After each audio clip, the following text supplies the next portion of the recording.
Okay, readings, the books. Okay, each files is programs.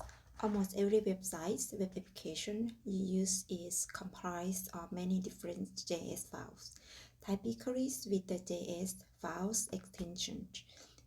It's attempting to think of the whole things, the application, as the programs, but JSC is different. In JS, each standalone file is its own separate programs.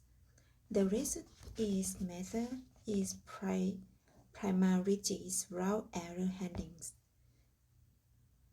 Since JS treats file as a program, one file may false during test, compile, or execution, and it will not necessarily prevent the next file from being processed. Obviously, if your application depends on files.js files and one of them fails, the overall application will probably only partially operate at best. It's important to ensure that each file works properly and that to whatever extent possible that handles files in other files as gracefully as possible. It may surprise you to consider separate .js files as separate JS program. Yes, from the perspective of your use of an application, it sure seems like one big program. That's because the execution of the application allows these individual programs to cooperate and act as one programs. Many projects use build process tool that end up combining separate files from the project into single files to be delivered to a web page. When this happens, JS trace is single combined file as the entire programs. The only way multiple standalone .js files act as single programs is by sharing their state and across to their public functionality.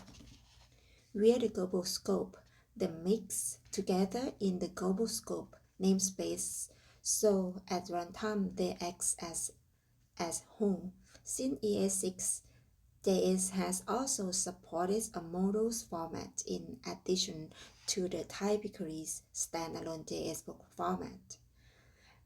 Models are also file-based.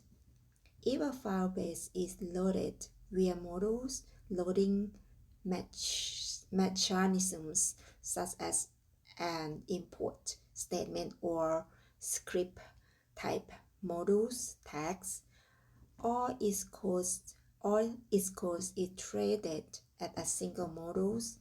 Though you wouldn't typically think about a models, a correction of states and publicly exported method to operate one that stays as a standalone programs. JS is fact still treats its models separately, similar to how global scope allows standalone files to mix together at runtime, importing two models into another allows runtime interoperations between them. Regardless, the which cause organization patterns and loading mechanism is used for file standalone or models, you should still think of each file as its own mini programs, which may then cooperate with other mini programs to perform the function of value overall application.